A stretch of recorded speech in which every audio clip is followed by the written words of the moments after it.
Matt, good to see you. We are talking hidden budget busters today, how stealth costs can derail your retirement. According to Kiplinger, 43% of retirees are more stressed than when they were working. Surprise expenses are a major reason why. So number one, we have healthcare. We talk about this all the time because it's often your biggest and most unpredictable expense. What can we do about it? Well, you have to plan accordingly. I mean, the average couple in their retirement lifetime will have about $316,000 in retirement healthcare expenses. And Wow. Aaron, that's not counting long-term care. Hmm. So that's your co-pays, that's your out-of-pocket costs, that's your deductible. And we work in that world. And I could tell you there's a lot of things that just aren't covered, especially when it comes to drugs. And they made some changes this last year that sound great, and hopefully they are, where your out-of-pocket drug costs are only $2,000, but quote unquote for approved drugs, right? Right. If Yeah. it's not approved, then of course you're eating it or you're not getting it. And Right. there's People anyway, assume Medicare yeah, covers so much more than it does. it's a mess. And then you factor in long-term care on top of that. It's a challenging world.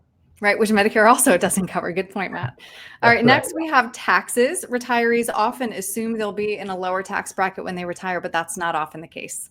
Taxes change, and more often than not, they increase. Now, the big, beautiful bill, whatever you prefer to call it, just passed. And with that, we do have an extension of the 2017 tax rates, but not everything in that is permanent, and that can change with a swipe of a pen.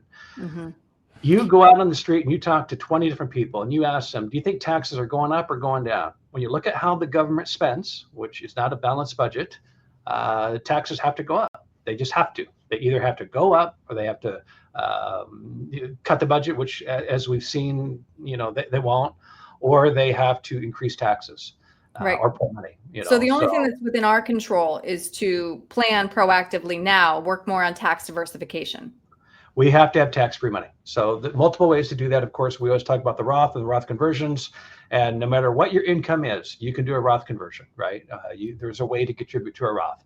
In addition to that, though, even on the non-qualified accounts, there's tax-free investments that we can use. Back in the day, it was muni bonds and whatever else. And, they would pay 2%. And we're like, well, you can get 10% over here, pay the tax, you're still netting more. Well, now in this day and age, there are investments that are performing well in the marketplace that are tax-free, even in non-qualified accounts. Mm-hmm.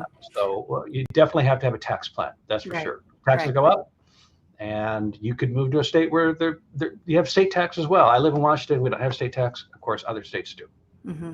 Next, we have emergencies. If you don't have a cash cushion, this can really derail your finances.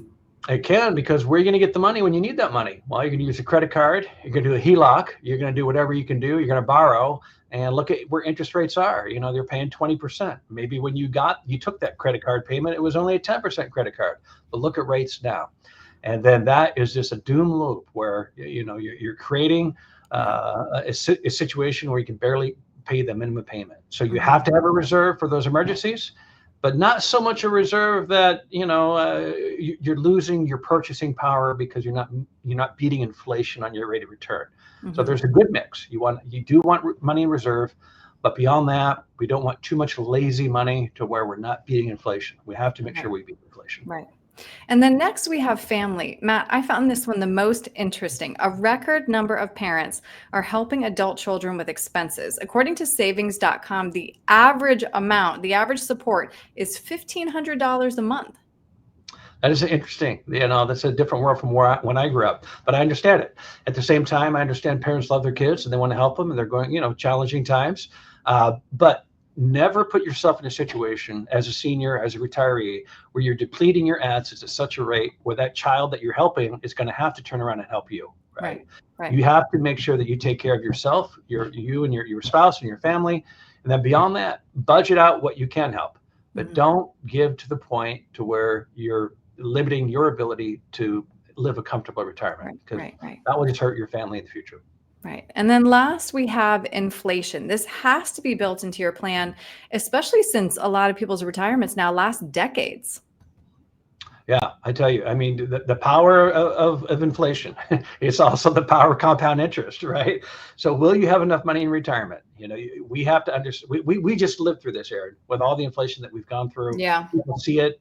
And yes, sure, inflation is coming down now. But when we say coming down, it's not going back to 2022 rates. We're not going back to 2022 prices. It just means the rate of inflation is now back to 2-3%, right? Which still means we're a whole lot higher than where we were 3-4 years ago. That cycle will happen again. And when that does, you have to make sure that the bucket of money that you have, again, is beating inflation. Inflation. Right.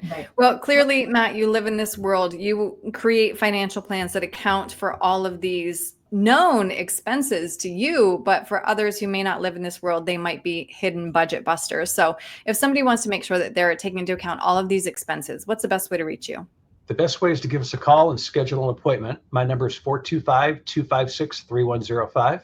And there's 3 people that answer the phone. We're looking forward to helping you and getting together with you. I'd love to meet you. Great. Matt, thank you. Thanks, Sarah.